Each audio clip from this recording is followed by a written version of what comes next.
ভগবানের ফল জন্ম জন্মান্তর অক্ষয় করে রাখে। আমাদের এই ফল কোনোদিন নষ্ট হবে না, জন্ম জন্মান্তর অক্ষয় হয়ে থাকে। অর্থ ব্যয়ে তীর্থ দর্শনে বিশেষ লাভ কি না? অর্থ সাথে যাবে না, কিন্তু তার ফলটা, দর্শনের ফল, সাধুসঙ্গের ফল, ভগবানের কথা শ্রবণের ফল শেষের দিনে সাথে যাবে। ওই জন্য এই অর্থটা খরচার মধ্যে পড়ে না, এটা জমার মধ্যে পড়ে। পরকালের জন্য তুমি জমিয়ে রাখলে, এর ফলটা জমে থাকলো, কোনো জন্মে নষ্ট হবে না। তাতে যত পাপ অপরাধ হোক না কেন, এই ফলটা ফলই থেকে যাবে। তীর্থ দর্শনের ফল কোনোদিন নষ্ট হয় না। ভগবানের কথা শ্রবণের, তার নাম গুণ কীর্তনের, তার ভক্ত সেবার ফল অক্ষয় হতে গেলে। তবে সবাই পারে না আসতে। ভগবান যাদেরকে কৃপা করে সুযোগ করে দেয়, তারাই সংসার থেকে বেরোতে পারে। সংসার মায়ার জাল, ওখান থেকে বেরানো কিন্তু খুব কঠিন। এই সমস্যা, ওই সমস্যা, ওই সমস্যা চলে আসবে। যদি ভগবানের ইচ্ছা হয় তবে কেউ সংসার থেকে বেরিয়ে তার ধাম, লীলাভূমি, তীর্থস্থান দর্শন করতে পারে। যে আমাদের উপরে ভগবানের বিশেষ কৃপা আছে, তাই আমরা ওই সংকটপূর্ণ যে সংসার, সেই সংসার থেকে বেরিয়ে আসতে পেরেছি কিছু সময়ের জন্য। এটাই হলো ভগবানের অহৈতুকী কৃপার ফল। যে ভগবানকে আমরা দর্শন করতে এসেছি বালেশ্বরে, সেই ভগবানের এত মহিমা কেন না? তিনি ভক্তের জন্য ক্ষীর চুরি করেছিলেন। কোন ভক্ত? মাধবেন্দ্র পরিবার। তিনি কিন্তু সংসারী ছিলেন। মহাপ্রভু আসার অনেক আগের কথা। মহাপ্রভু আসলেন প্রায় 550 বছর হলো, তারও অনেক আগে, তারও 100 বছর আগের ঘটনা, 50-52 বছর আগের ঘটনা। মাধবেন্দ্র পরিবার সংসার করেছিলেন ওপার বাংলায়, বাংলাদেশে। তো চিন্তা করলেন, সংসারে যদি সারা জীবন থাকা যায় তাহলে তো ভগবানকে পাওয়া যাবে। পত্নী বিয়োগ হতেই একটি পুত্র সন্তানকে নিয়ে তিনি চলে এলেন এপার বাংলাতে। তখন অদ্বৈতাচার্য প্রভু এসেছেন। অদ্বৈতাচার্য প্রভু তখন শান্তিপুরে গঙ্গা জলে তুলসী ভাসিয়ে ভগবানকে আহ্বান করেন।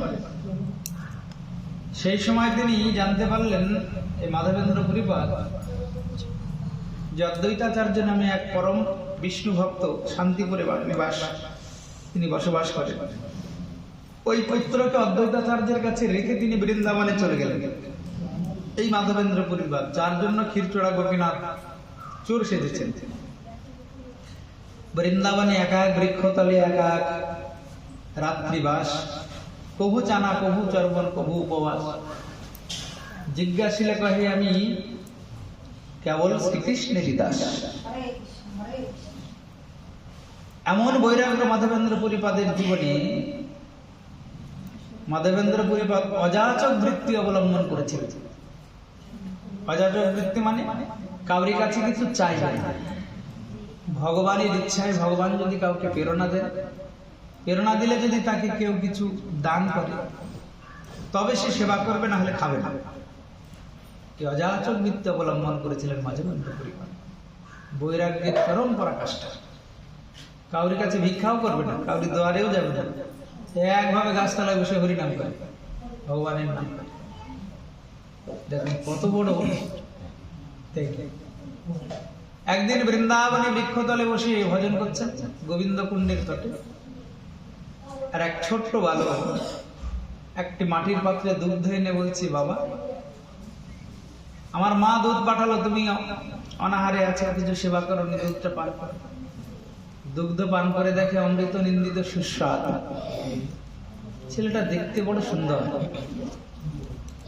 মনে হচ্ছে যেন কত জন্মের চেনা। সন্তান ছেলেটাকে সাক্ষাৎ বৃন্দাবননাথ ভগবান শ্রীকৃষ্ণ। বলো কৃষ্ণচন্দ্র ভগবান কি। ভক্তের জন্য ভগবান সদা সর্বদা চিন্তা করে। ভক্ত আর কতটুকু ভগবানকে ভালোবাসতে পারে? কি দিয়ে ভালোবাসতে পারে? কি আছে ভক্তের দেবার মতো? জগতে সবকিছুই তো ভগবানের। ভক্তের কিছু দেবার মতো আছে? আছে শুধু একটু নয়ন জল, ওইটাই শুদ্ধ বস্তু কলিযুগে। আর যা দেবে সব অশুদ্ধ, সব ভেজাল। ঘি দিয়ে প্রদীপ জ্বালাবে, ঘিটাও ভেজাল। সর্ষের তেলের প্রদীপ জ্বালাবে, সেটাও ভেজাল। তুমি সবজি রান্না করে ঠাকুর দিয়ে দেবে, সেটাও ভেজাল। কেন? এখন সবজি চেয়ে ইঞ্জেকশন দেয়। ফল দেবে, ফলের মধ্যেও সার দেয়, ইঞ্জেকশন দেয়।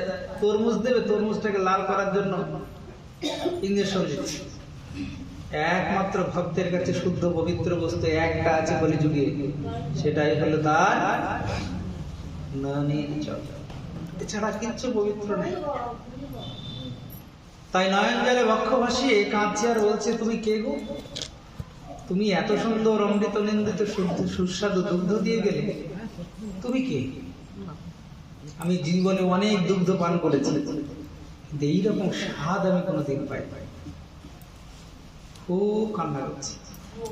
কান্না করতে করতে অনেক রাত্রে অচেতন অর্থাৎ নিদ্রাচ্ছন্ন হলো।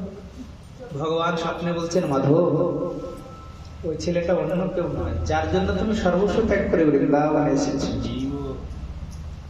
সেই বৃন্দাবননাথ ব্রজেন্দ্রনন্দন কৃষ্ণ। ঘুম ভাঙতে পাগল হয়ে গেল, প্রভু তুমি ওই রূপে এলে, তুমি আর একবার আমার দর্শন। আর একটা বার্তা, ভগবান কখনো কখনো ভক্তকে ঝলক দর্শন দেয়। যেমন নারদকে ঝলক দর্শন দিয়েছিল পূর্বজন্মে, যখন দাসীপুত্র ছিল না, ঝলক দর্শন দিয়ে ওর উৎকণ্ঠা বাড়িয়ে দিল। এই জন্য কখনো কখনো ভক্তি জীবনে কোনো ভক্ত ঝলক দর্শন পেয়ে যায় ভগবানের। তার উৎকণ্ঠা বাড়ানোর জন্য ভগবান দর্শন দেন। মাধবেন্দ্র পরিবার পাগল হয়ে গেলে, শুধুই ক্রন্দন করে, দিবানিশি শুধু নয়ন জলে বক্ষ ভেসে যায়। আবার ভগবান স্বপ্নে আদেশ করলেন, মাধব তুমি এমন করে কেঁদো না, আমি দুটো জিনিস সহ্য করতে পারি, কোন ভক্তের অহংকার আর কোন ভক্তের নয়নের জল। আমি তো তোমার কাছে আছি, তুমি যেখানে বসে আছো তার পাশেই আমি একটা বৃক্ষের নিচে তিন আচ্ছাদিত অবস্থায় আছি।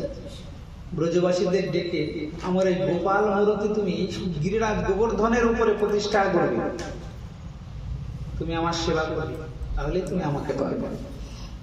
পরের দিন ব্রজবাসীদের ডেকে ভগবানের গোপাল মূর্তি গিরিরাজের উপরে প্রতিষ্ঠা করবে।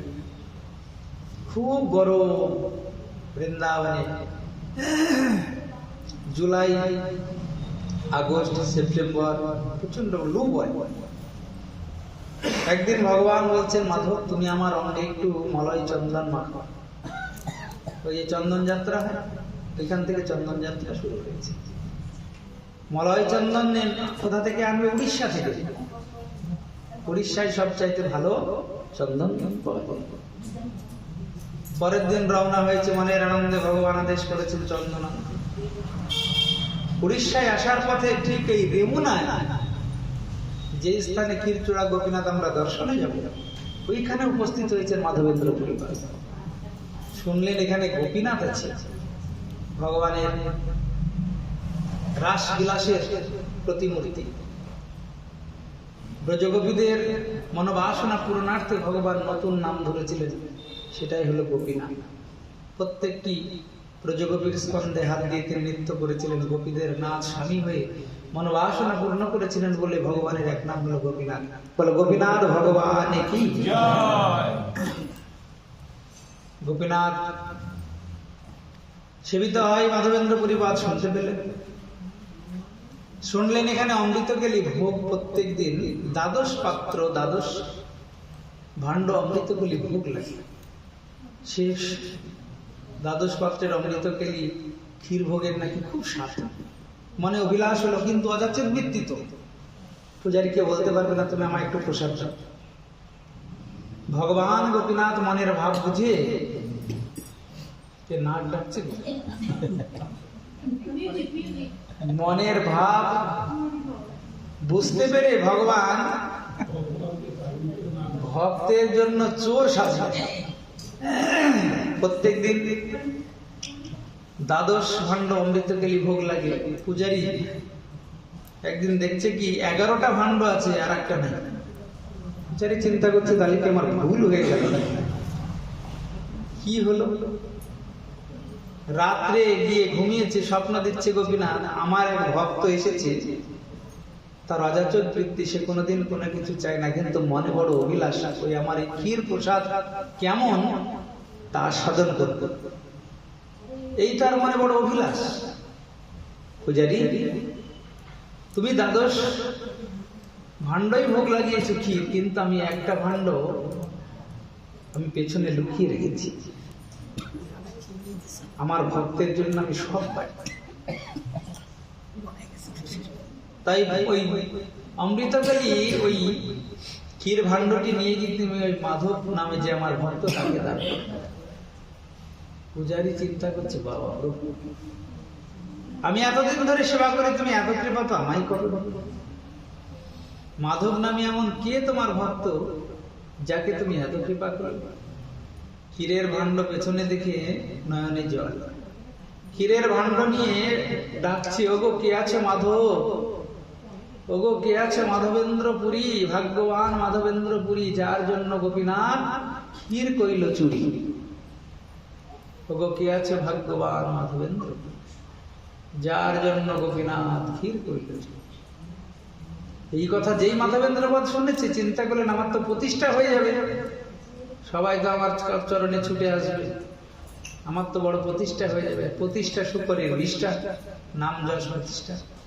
ভক্ত তো কখনো নাম যশ প্রতিষ্ঠা চায় না। নাম যশ প্রতিষ্ঠা জীবনে চলে এলে তার ভজন নষ্ট হয়ে যাবে, লোক তো পেছনে দৌড়াবে, তার ভজনে ব্যাঘাত হবে। ওই ভয়ে মাধবেন্দ্র পুরীপাদ পালিয়ে যাচ্ছেন, আর পেছনে পেছনে দৌড়াচ্ছেন ক্ষীরের ভাণ্ড নিয়ে সেই পূজারী। মাধবেন্দ্র পুরীপাদ দৌড়াতে দৌড়াতে কিছু দূর গিয়ে মূর্ছা গেলেন। ভগবান বলছেন, মাধব তোমাকে আর মলয় চন্দন আনতে হবে না, এনে বৃন্দাবনে আমার অঙ্গে লেপন করতে হবে না, তুমি উড়িষ্যা থেকে মাধবের মলয় চন্দন এনে আমার গোপীনাথ বিগ্রহের অঙ্গেই লেপন করো, তাহলেই বৃন্দাবনে আমার অঙ্গ শীতল হয়ে যাবে। ওই মাধবেন্দ্র পুরীপাদ উড়িষ্যা থেকে চন্দন এনে আমরা যে বিগ্রহ দর্শন করতে যাব ওই বিগ্রহের অঙ্গে লেপন করেছিলেন। ভগবান আদেশ করলেন আর যাবে না, আর বৃন্দাবনে যাবে না, আমার অঙ্গ শীতল হয়ে গেছে মাধব, তুমি এই রেমুনাতেই থেকে যাবে, তুমি এই রেমুনাতেই থাকবে। প্রত্যেক দিন চন্দন লেপন করতে নাই মাধবেন্দ্র পুরীপাদ এই ক্ষীরচোড়া গোপীনাথ। দেখো অবসান হলো, পাশেই মাধবেন্দ্র পুরীপাদের সমাধি, ওইখানে গেলে একটু কীর্তন করতে হবে, আমাদের কাছে মাইকও আছে, আমরা ওইখানে সবাই মিলে একটু হাতে তালি দিয়ে হরিনাম করব, তাহলে তার বিশেষ কৃপা লাভ হবে। মহাপ্রভুর একান্ত নিজজন, ভগবানের পার্শ্বদ।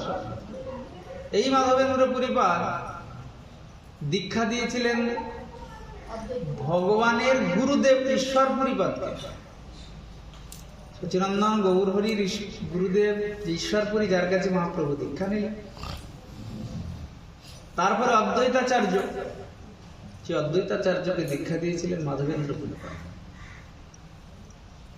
তাই মাধবেন্দ্র পুরীপাদের শিষ্য হলো সচিনন্দন গৌর হরির গুরুদেব ঈশ্বর। আমাদের কলিযুগে পাবন অবতার করুণাঘন বিগ্রহ স্বয়ং ভগবান শ্রীকৃষ্ণ চৈতন্য মহাপ্রভু, তার গুরুদেব যিনি, তার গুরুদেব হলো এই মাধবেন্দ্র পুরীপাদ, যার জন্য ভগবান এই ক্ষীর চুরি করেছে। তাই ভগবানের যদি ভক্ত কেউ হতে পারে, ভক্ত হওয়া কিভাবে হতে হবে? মনটাকে ভগবানকে দিতে হবে। মাদৃশ্য জীবের কি হয়, মালা তিলক সব পরি, কিন্তু মনটা ভগবানকে না দিয়ে সংসারে দিয়ে রাখে, ওটা কিন্তু ভক্তের লক্ষণ নয়। ভগবান এসব কিছু চাই যায়। ভগবান দেখে আমি যে চিন্তা করার জন্য মনটা দিয়েছি, আমার চিন্তা তুমি কতটুকু করো। 24 ঘন্টার মধ্যে 24 সেকেন্ড কি আমার চিন্তা হয়? হ্যাঁ, ঠাকুর সাজাচ্ছ, মালা করছো, তিলক করছো, আমার চিন্তা মন কতটুকু করছে? যে যত ভগবানের চিন্তা করবে মন দিয়ে এই জগতে, সে তত বড় ভক্ত। আর যে যত ভগবান থেকে দূরে থাকবে, ভগবানের চিন্তা থেকে, সে তত জগতে অভক্ত। বলো রাধা রানী কি। তাই সচিনন্দন গৌরহরি মাধবেন্দ্র পুরীপাদের শিষ্য ঈশ্বরপুরীর কাছে দীক্ষা নিয়েছিলেন। ভগবানের আবার দীক্ষা নেওয়ার কি প্রয়োজন? না, ভগবান জগৎকে শিক্ষা দিলেন, তুমি যদি গুরুচরণ আশ্রয় না করো, কোনদিন তুমি ভগবানের কৃপা লাভ করতে পারবে। আদৌ গুরু পদাশ্রয় তস্মাৎ কৃষ্ণ দীক্ষার শিক্ষণম। সর্বাগ্রে গুরুচরণ আশ্রয় করতে হবে। গুরুচরণ আশ্রয় করলে কি হবে? ভগবানের সঙ্গে সম্বন্ধ হবে। সম্বন্ধ নেওয়ার পরে, সম্বন্ধ হয়ে গেলে তুমি যা করবে তারই ফল অক্ষয় হয়ে থাকবে। অদীক্ষিত অবস্থায় কোনো কিছুর ফল অক্ষয় হয়ে থাকে না, নষ্ট হয়ে যায়। দান করবে, হোম করবে, যজ্ঞ করবে, তীর্থ দর্শন করবে, তারপরে পিতামাতা মারা গেলে শ্রাদ্ধ ক্রিয়াদি করবে, তর্পণ করবে, তার ফল নষ্ট হয়ে যাবে। সবকিছুর ফল থাকবে অক্ষয় হয়ে জন্ম জন্মান্তর, যদি তুমি ভগবানের সঙ্গে সম্বন্ধ করে এগুলি করো। তাকেই বলা হয় দীক্ষা। আশ্রয় লইয়া ভজে তারে কৃষ্ণ নাহিতে যে, আর সব মরে কারণ। তাই তীর্থ দর্শন করলে হবে না, একটু গুরুচরণ আশ্রয় করে ভগবানের ধাম তীর্থ দর্শন করতে হবে। যাদের সদ্গুরুদেবের চরণ আশ্রয় হয়েছে তারা বড় ভাগ্যবান, ভাগ্যবতী। যাদের গুরুচরণ আশ্রয় হয়নি, জীবনের সময় তো বেশি দিন নয়, কখন দীপশিখা নিভে যাবে কাউরি সার্টিফিকেট নেই, গ্যারেন্টিও নেই। আর কখন যে ডাক আসবে তারও ঠিক নাই। আর ডাক আসলে পরে কোনো গল্প, কোনো কিছু চলবে না। তাই যারা দীক্ষা নিয়েছেন ভালো, আর যারা অদীক্ষিত আছেন অবশ্যই তাড়াতাড়ি গুরুচরণ আশ্রয় করে ভগবানের সঙ্গে সম্বন্ধ করবেন। তাহলে ভগবানকে দর্শন করলে লাভ, ভগবানের সেবা করলে লাভ, ভগবানের ভক্ত সঙ্গ করলে লাভ। ভগবান নয়ন দুটি কেন দিয়েছে? তার উপমা ধরে দর্শন করার জন্য। এই যে আমাদের নয়ন সার্থক হবে, আমরা ক্ষীরচোড়া গোপীনাথকে দর্শন করবো, আর এসে রাধা বিনোদ বিহারীকে দর্শন করলাম। ওই জন্যই বললাম আস্তে আস্তে আমাদের ভাগ্যটা প্রসন্ন হয়ে গেল, কারণ এসে আমরা ভগবানের দর্শন পেয়েছি এবং আরতি দর্শন করেছি। আরতি দর্শন করে আমাদের প্রসাদ এখানে হলো, এই নয়ন সার্থক। দুটি কর্ণ দিয়েছেন ভগবান, তার সার্থকতা কিসে? তার নামগুলো কথা শ্রবণে। আমরা যত তার লীলা কথা শুনবো তত আমাদের নয়ন দুটি সার্থক হয়। নাসিকা দিয়েছে কেন? তার চরণে অর্পিত তুলসীর ঘ্রাণ নেওয়ার জন্য। ভগবানের কণ্ঠে যে মালা পরানো হয় তার ঘ্রাণ নেওয়ার জন্য। জিহ্বা দিয়েছেন কেন ভগবান? জিহ্বাটা পবিত্র রেখে তার নাম করার জন্য। কিসে জিহ্বা পবিত্র থাকে? ভগবানের প্রসাদ সেবনে। অখাদ্য কুখাদ্য খেলে জিহ্বাটা পবিত্র হয়ে যায়। অখাদ্য কুখাদ্য কোনগুলি? যা ভগবানকে দেওয়া যায় না, ওইগুলো খেলে পারে জিহ্বাটা অপবিত্র হবে। আর ওই অপবিত্র জিহ্বাতে কোনোদিন অপবিত্র নাম উচ্চারিত হবে। তাই পবিত্র শুদ্ধ নাম করতে হলে জিহ্বাটাকে আগে শুদ্ধ পবিত্র রাখতে হবে। ভগবান এই জন্য জিহ্বা দিয়েছেন। যদি আমরা জিহ্বাটাকে অপবিত্র করি, ভগবানের নাম শুদ্ধ নাম না করে, পরের জন্মে আর এই জিহ্বাটা দেবে না, এই বাকশক্তি দেবে না ভগবান। দুটো হাত দুটো পা না দিয়ে চারটে পা করে দেবে, বনে জঙ্গলে জন্ম। দুটি চরণ দিয়েছে কেন? তার লীলাভূমি দর্শন করার জন্য। এই যে আমরা এসেছি, এইটুকু হাঁটতে কত কষ্ট করি, বাবা রে বাবা। ভগবান তো এইটাই দেখে আমার জন্য তুমি কতটুকু কষ্ট করতে পারো। এখন যারা বয়স হয়ে বৃন্দাবনে যায়, গিরিরাজ দেখে আগে টোটো করি, তাই না? টোটোতে করে। আর আগেকার মানুষরা তীর্থ করতো পায়ে হেঁটে, লাগেজ পিঠের উপরে হাঁটছে তো হাঁটছে। আর ভগবান এত সুযোগ করে দিয়েছে, তবুও কষ্ট মনে হচ্ছে। কষ্ট না করলে কখনো কিছু পাওয়া হয় না, কিছু হয় না।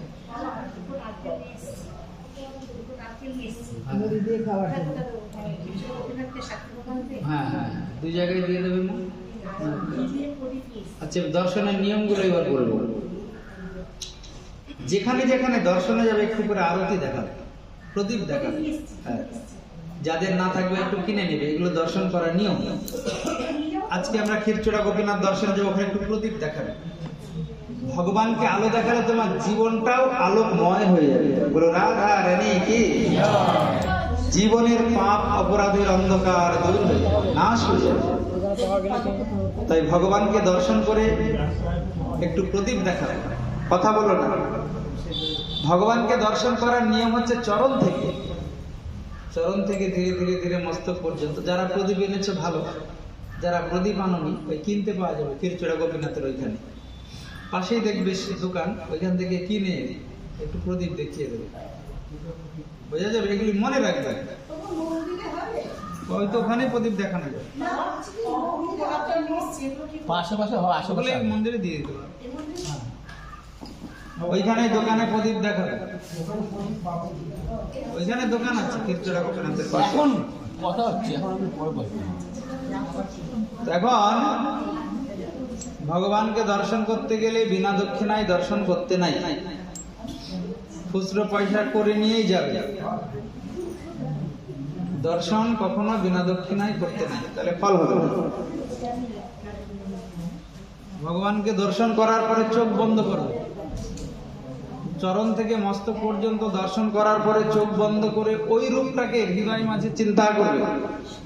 দেখো কি করে ভগবানকে দর্শন করতে হয়। চরণ থেকে মস্তক পর্যন্ত দর্শন করলে করে চোখটা বন্ধ করে ওই রূপটাকেই হৃদয় মাঝে নেবে, যে মানুষে চিন্তা করে, আর ওই রূপটাকেই নিয়ে চলে যাবে বাড়িতে। যে রূপটাকে দর্শন করলে হৃদয় মাঝে নিলে ওইটাকে বাড়িতে নিয়ে যেতে হয়, মনে মনে ধ্যান করতে হবে ওই রূপে। তাকে বলা হয় সাক্ষাৎ দর্শন। চিন্তা করবে তো দর্শনের ফল পাবে। ভগবানের মন্দিরে দর্শন করলে যদি, এখানে একটা বড় মহিমা আছে, সেটা এখানে ক্ষীর ভোগ হয়।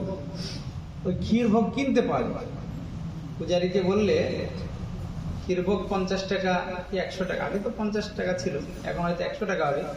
ওই ক্ষীর ভোগটা অনেক দিন থাকে, ওই ক্ষীর ভোগটা বাড়িতে নিয়ে যায়। যারা আসতে পারেনি প্রিয়জন, কোনো রোগ ব্যাধি গ্রস্ত বা বিপদাপন্ন খুব সমস্যা, তাদেরকে একটু ওই ক্ষীর ভোগ নিয়ে গিয়ে খাওয়াবে।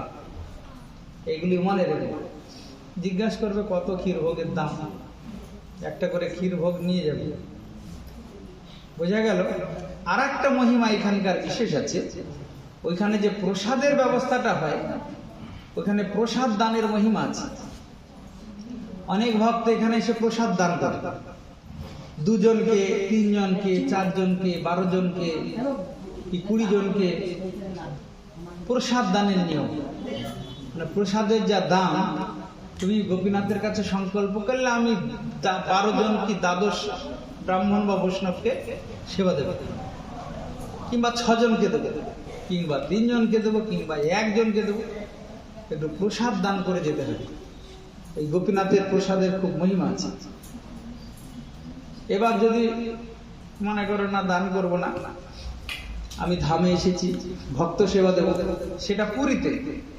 3টে ধামে 3টে জিনিসের সবচাইতে বড় মহিমা, খুব মন দিয়ে শোনো। শ্রীধাম নবদ্বীপের নামের অধিক মহিমা, বৃন্দাবনে ব্রজ রজের অধিক মহিমা, আর নীলাচলে প্রসাদের অধিক মহিমা। বলো রাধা রানী কি। কথাগুলি মনে রাখবে, অনেক কথা বলবো 4-5 দিনের মধ্যে, ওগুলো একটু মাথায় করে নিয়ে যেতে হবে। এই কথাটা ভালো করে নাও, কোন ধামে কিসের মহিমা, হ্যাঁ মাথার ভেতরে করে নিয়ে যেতে হবে। 3 ধামের 3 মহিমা। নবদ্বীপে গিয়ে যদি কেউ হরিনাম দান করে, হরিনাম কীর্তন করে, তার বিশেষ মহিমা, বিশেষ ফল লাভ হয় কলিযুগে। বৃন্দাবনে গিয়ে যদি ব্রজ রজে কেউ গড়াগড়ি দেয়, ব্রজরাজ অঙ্গে মাখে, তাহলে কলিযুগে তার বিশেষ মহিমা। আর শ্রীধাম নীলাচলে গিয়ে যদি কেউ প্রসাদ দান করে, ওখানে আনন্দবাজার আছে, মনে করে একটা প্রসাদ কিনে এনে সবাইকে দিলে, কিংবা আনন্দবাজারে নিয়ে গিয়ে কাউকে প্রসাদ খাওয়ালে, কিংবা আশ্রমে থাকা হবে ওইখানে ভক্ত সেবা একদিন দিয়ে দিলে, যে এখানে ওখানেও মঠ মন্দিরে মহারাজরা সব আছে, সাধু সন্ত, একদিন একটু সেবা দেবে, সেটাও ধামে এসে দিলে পারে বিশেষ ফল লাভ হবে। আমি সব রকম নিয়মগুলো বলে দিচ্ছি, যার যেমন সামর্থ্য সে তেমন ভাবে ধাম দর্শন করবে। ওইখানে ভক্ত বৈষ্ণবরা আছে, তাদের একদিন সেবা দিয়ে দিলে ঠাকুরের ভোগ হয়, কিংবা ওই আনন্দবাজারের প্রসাদ কিনে সেবা দিয়ে দিলে। এইরকম ভাবে ভক্ত সেবার মহিমা নীলাচলে অধিক, কারণ নীলাচল ধামে প্রসাদের মহিমা সবচাইতে বেশি কলিযুগে। ওইখানে নিত্য ভোগ হয় জগন্নাথের, তারপরেই কিন্তু বিমলা দেবীর মন্দিরে ভোগটা যায়। কেন না, নারদের একবার ইচ্ছা হয়েছিল বৈকুণ্ঠে প্রসাদ পাওয়ার, বৈকুণ্ঠে গিয়ে প্রসাদ পেয়েছে, কৈলাসে গিয়েছে, আর ভোলানাথের শুনে তো মাথা খারাপ, বলে আমাকে একটু দাও। ভোলানাথকে একটু প্রসাদ দিয়েছে, ওই আনন্দে নৃত্য করা শুরু করেছে। আর পার্বতী এসে বলছে যে আমাকে তুমি দিলে না, আমি তোমার অর্ধাঙ্গিনী, বলে আর তো প্রসাদ নেই। পার্বতী তপস্যা করেছিলেন এই নীলাচলে প্রসাদের জন্য, জগন্নাথ দর্শন দিয়ে বলেছিলেন আগে আমার ভোগ হবে পার্বতী, তারপরে তোমার ভোগ, তারপরে আনন্দবাজারে প্রসাদ চান। ওই জন্যে এই নীলাচলে প্রসাদের খুব মহিমা। সবাই নীলাচল থেকে ওই একাদশীর প্রসাদ কিনে নিয়ে যাবে, ঠিক আছে, মহাপ্রসাদ। এই মহাপ্রসাদে গোবিন্দে নাম ও ব্রহ্মণী বৈষ্ণবী স্বল্প পুণ্য বতান বাদেন বিশ্বাস নইব যায়। এই চারটে জিনিসে তাদেরই বিশ্বাস হয় না যাদের পুণ্য সুকৃতি কম। কোথায়, কিসে কিসে? প্রসাদে, ভগবানে, হরিনামে আর বৈষ্ণবে। আর যাদের সুকৃতি আছে তাদেরই রুচি হয় ভগবানের প্রসাদে, ভগবানের প্রসাদ দানে, ভক্ত সেবায়। যারা ভক্ত সেবা ধামে দিতে চাও নীলাচলে, আমাদের সময় তো কম, আমরা 3-4 দিন থাকবো মাত্র, তাতে সৌভাগ্যবান সৌভাগ্যবতী বৈষ্ণব সেবাটা দিতে পারবে।